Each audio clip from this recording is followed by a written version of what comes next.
여러분, 걷기라는 거 있잖아요. 정말 평범한 이 행동이 어떨 때는 어쩔 수 없는 부담이 되고 또 어떨 때는 건강의 상징이 될 수 있다면 믿으시겠어요?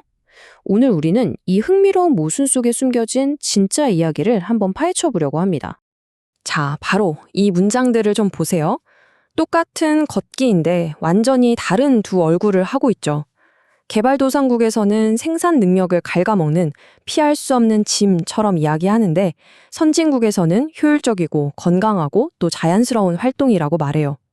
정말 극과 극의 평가죠. 아니, 어떻게 이렇게 하나의 간단한 행동이 정반대의 의미를 가질 수 있을까요?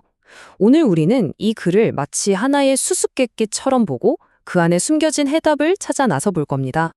이 진짜 이야기를 제대로 이해하려면요, 그냥 글자만 읽는 걸로는 어림도 없어요. 우리에겐 이 글의 뼈대와 그 속에 숨은 의도까지 꿰뚫어 볼 수 있는 일종의 청사진이 필요합니다. 그래서 오늘 우리가 사용할 비장의 무기가 바로 이겁니다. 한 유명 강사가 깊이 있는 분석을 위해 만들었다는 3단계 방법론인데요. 이 청사진을 가지고 텍스트를 한번 제대로 해부해 보겠습니다. 자, 그럼 우리가 이 글을 어떻게 파헤칠 거냐? 로드맵은 아주 간단해요. 딱 3단계입니다. 첫째, 핵심 잔어들을 먼저 정복하고요. 둘째, 글 전체의 의미를 쥐고 있는 킬러 문장을 파고들 겁니다. 그리고 마지막으로 글쓴이의 논리가 어떻게 흘러가는지 그 흐름을 추적해 볼 거예요. 좋습니다. 그럼 첫 번째 단계부터 바로 들어가 보죠. 작가가 고른 특정 단어 하나하나가 어떻게 글 전체의 분위기와 의미를 만들어내는지 한번 살펴볼게요. 단어라는 게 그냥 사전적 의미만 있는 게 아니거든요. 첫 번째 단어는 constraints, 우리말로 하면 제약이죠. 근데 여기서 말하는 제약은요, 그냥 좀 어렵다 정도가 아니에요. 이건 자원이나 다른 선택지가 너무 없어서 걷는 것 말고는 방법이 아예 없는 그런 극한의 상황을 의미하는 거죠. 어쩔 수 없음을 아주 강하게 표현하는 단어입니다. 다음은 expand, 즉 소모하다 라는 단어예요. 이 단어는 인간의 에너지를 마치 돈처럼 한정된 자원인 것처럼 취급합니다. 더 생산적인 일에 쓸 수도 있는 귀한 에너지를 걷는데 다 써버린다는 느낌을 주죠. 걷기가 얼마나 비효율적이고 손해가 큰 활동인지를 강조하는 효과가 있어요. 자, 이제 두 번째 단계로 넘어왔습니다. 거의 모든 글에는요, 작가의 핵심 메시지를 딱 한 문장에 응축해 놓은 그런 킬러 문장이라는 게 숨어 있거든요. 지금부터 우리가 바로 그 문장을 한번 제대로 파헤쳐 볼 겁니다. 바로 이 문장인데요. 아이러니하게도 헬스클럽이나 집에서 가장 인기 있는 운동기구 중에는 거리에서 이동 목적으로 할 수도 있는 걷기를 흉내내는 러닝머신이 있다. 와, 딱 봐도 길고 좀 복잡해 보이죠?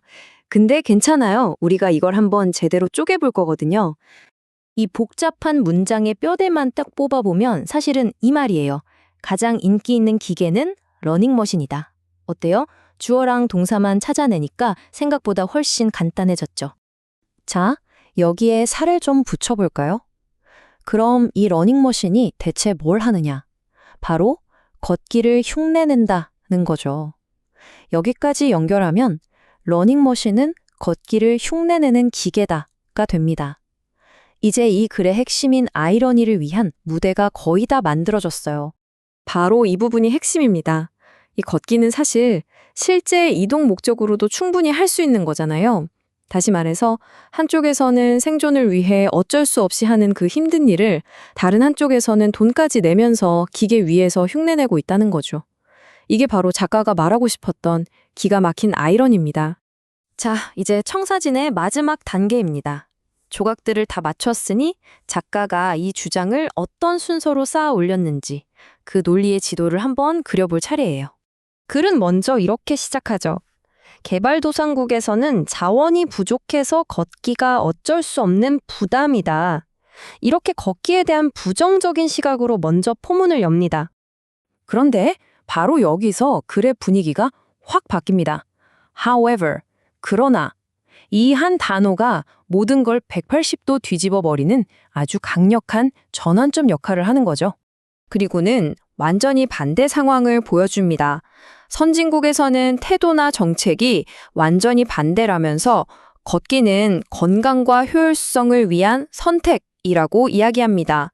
결국 작가는 이 부덤과 선택이라는 정반대의 두 그림을 차례로 보여주면서 마지막에 그 러닝머신의 아이러니를 터트리는 겁니다. 이 대비가 있으니까 그 아이러니가 훨씬 더 강력하게 와닿는 거죠. 자, 여기까지 잘 따라오셨죠?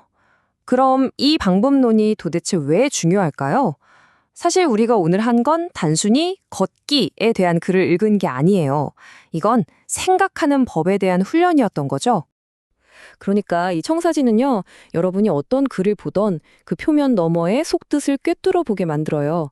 작가가 진짜 하고 싶은 말이 뭔지, 복잡해 보이는 주장을 어떻게 간단하게 착착 분해하는지 알게 되죠. 궁극적으로는 비판적으로 생각하는 힘 자체가 길러지는 겁니다.